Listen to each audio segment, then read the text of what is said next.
Short Story, brought to you by Campbell's Tomato Juice, the largest selling tomato juice in America.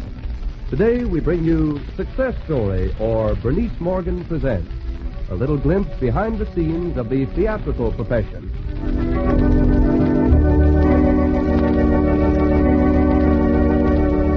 Each Monday, Wednesday, and Friday, Campbell's Tomato Juice brings you Campbell's Short Story, complete in each broadcast.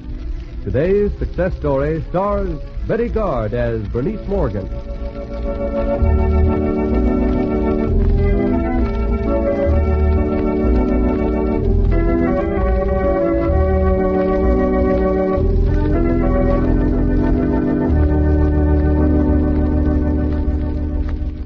But first, a short story about Campbell's Tomato Juice.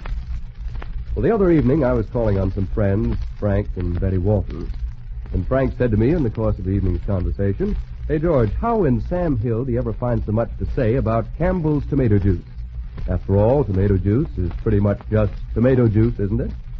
Well, that gave me my chance. Excusing myself, I went out to the corner store and came back in a moment with 3 different brands of tomato juice. And out in the kitchen, I poured out glasses of each and then brought them in to Frank and Betty. Well, the first glass I handed to Betty and said, "All right, I'll prove what a swell drink Campbell's Tomato Juice is." And here's what happened. Sorry, George, but I don't think much of this. Seems too thin and watery. Doesn't have much flavor either. You're right there, Betty.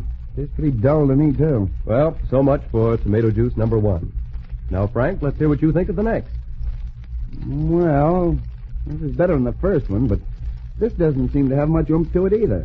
Not what I'd call a refreshing drink. It's too thick, I think, Frank, and too sweet, don't you? You hit it, Betty. It's too sweet to be refreshing. No, not for mine. Very well. Let's try tomato juice number 3. I'll vote for this one. It's got a sort of a lively taste that sure hits the spot. Oh, it is good. Not too sweet, and it tastes so fresh. Why, you know, George, I think this is much better than the tomato juice I've been buying. And that goes for me, too. This sure is better tomato juice. Well, that's what happened at the Waltons the other day. And that's what's happening everywhere, every day. People are saying that today Campbell's is a better tomato juice. Even better than it was a year ago. They taste it once, enjoy its deeper, mellower flavor, its refreshing zip and sparkle. And from then on, their tomato juice is Campbell's, the largest selling tomato juice in America. Say, how about you? Have you tried Campbell's tomato juice lately?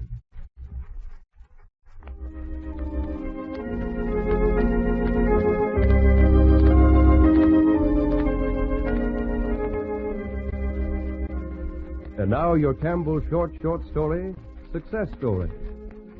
Along the drab canyons between 42nd and hundreds of little theatrical agencies.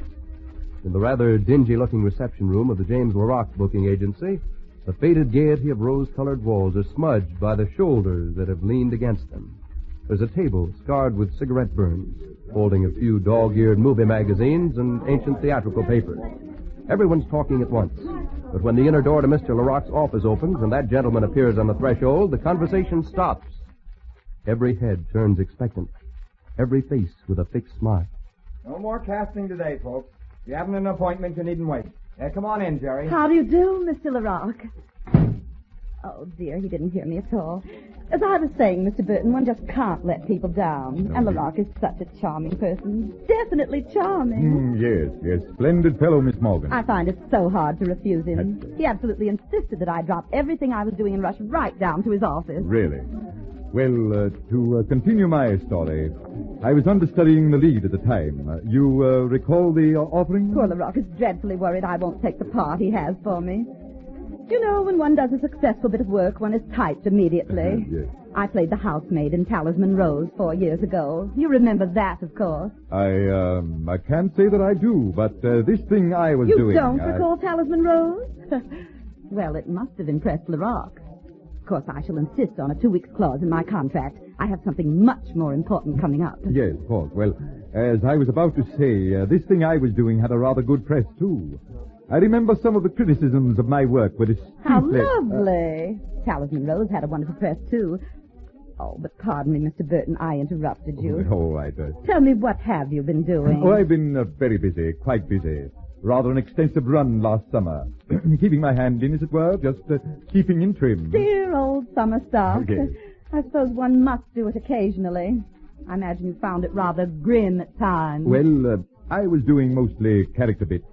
I played one of the deaf mutes in Silent Road.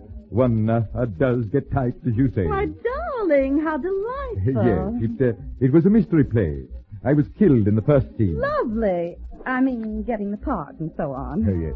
It was a minor part, I suppose. One might consider it a sort of second lead, if you get what I mean. Yes. After all, it was what the whole play was about. Who killed me in the first act, and why, and all that sort of thing. Yes, of course. Oh, there's Mary Lee Jenkins, Mr. LaRoque's new ingenue. Hello, Mary Lee. Poor dear, they say her eyesight is failing miserably.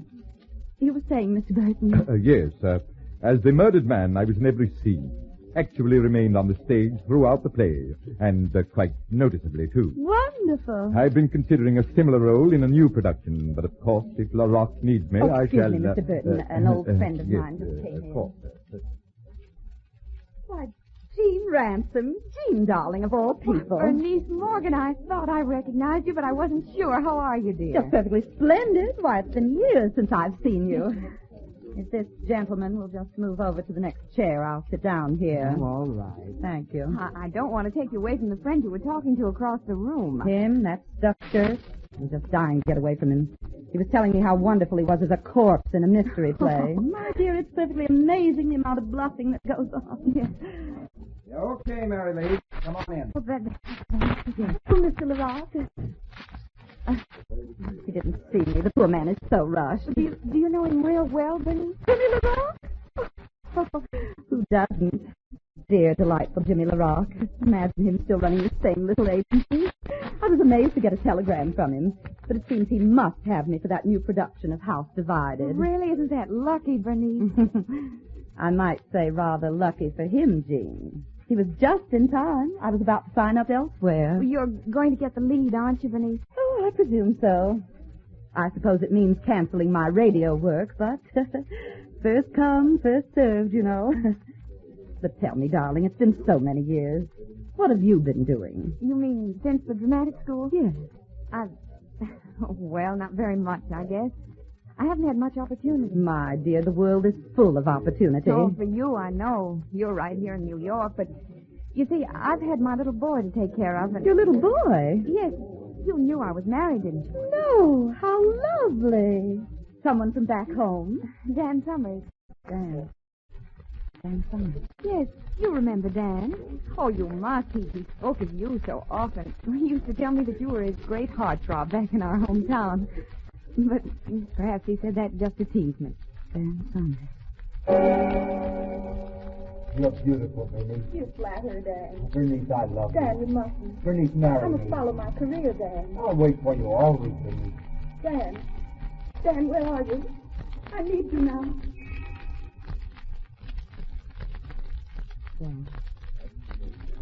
So he married after all. I didn't know Jean. I heard he'd died out west somewhere. Yes. Couldn't seem to get his lungs right.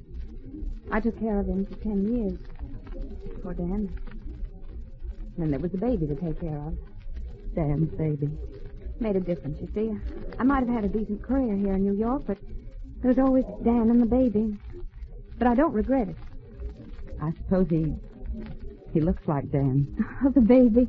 Oh, the image of him. He's a darling. The same blue eyes. Well, you know how blue Dan's eyes were. Then I don't suppose you remember. Yes, I remember, Jean. I remember. It's on his account, Bernice. Bernice Morgan. Bernice Morgan? All right, Burton, you can come in. Thank you. Pardon me. Bernice, I've got to get something to keep little Dan and me going. I've tried everywhere, but you see, I've been away so long. Nobody knows me now, and, well, I don't know anybody. Yes. Bernice, if you could only put in a word for me, LaRoque might consider me. Well, you know him so well. Oh, I was hoping that, well, this part of a housemaid in the new show that he's casting. You mean in House Divided? Yes, House Divided. Oh, you'll be doing something important in it. LaRock will listen to you. Would give me enough for Danny and me to live on, you see? Danny and you. Yes. You can help us, Bernice. You're successful and, well, it's such a small, insignificant part. The housemaid. LaRock won't be too The particular. housemaid. Yes, I suppose it is an insignificant part. I'll try to come in again, Mr. Lala. Yes, Bernice Morgan here. Bernice, Mr. LaRock's calling for Jean, you. do you want that part of the housemaid? Oh, if I could only get it. If they'd only consider Look, me. Jean. Ask LaRock for it. He'll give it to you.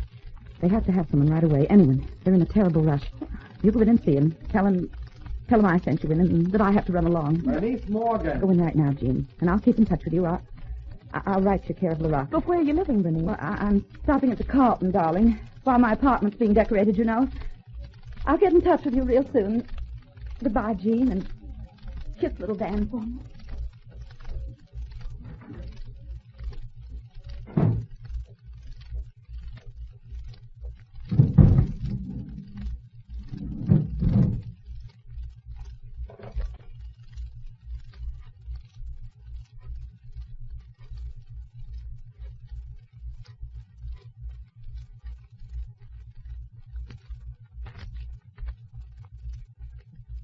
Hello, Sally.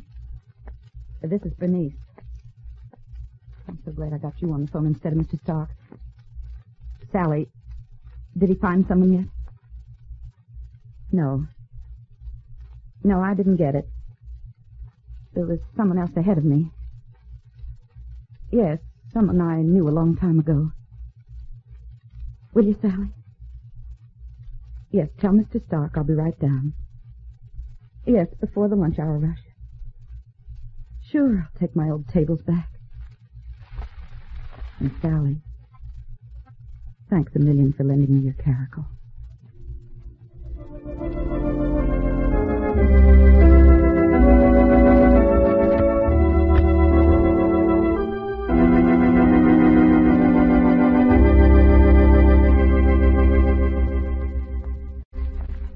And so Bernice Morgan went back to the job of waitress, a failure in the eyes of her fellow workers. But after her name in the book of human achievements is written a different word: success. I'll tell you about Monday's story in a moment. But as you recall, a few minutes ago, we demonstrated what happens these days when people try Campbell's tomato juice. But we didn't tell you why this happens, why people everywhere are discovering that Campbell's is a better tomato juice. Better even than it was a year ago. Well, the reason is Campbell's tomatoes. You see, for over 30 years, through soil improvement, seed selection, and in countless other ways, Campbell's have been steadily working to improve the tomato.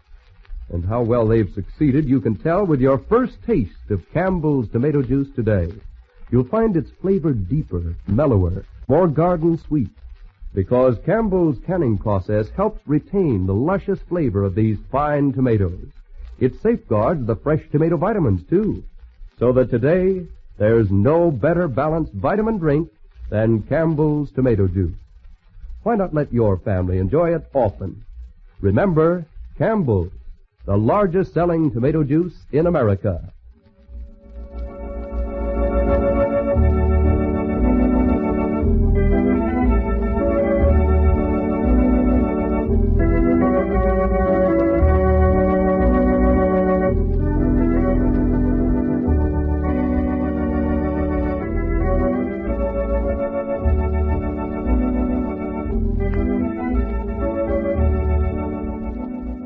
Each Monday, Wednesday, and Friday, Campbell's Tomato Juice brings you Campbell's Short Story.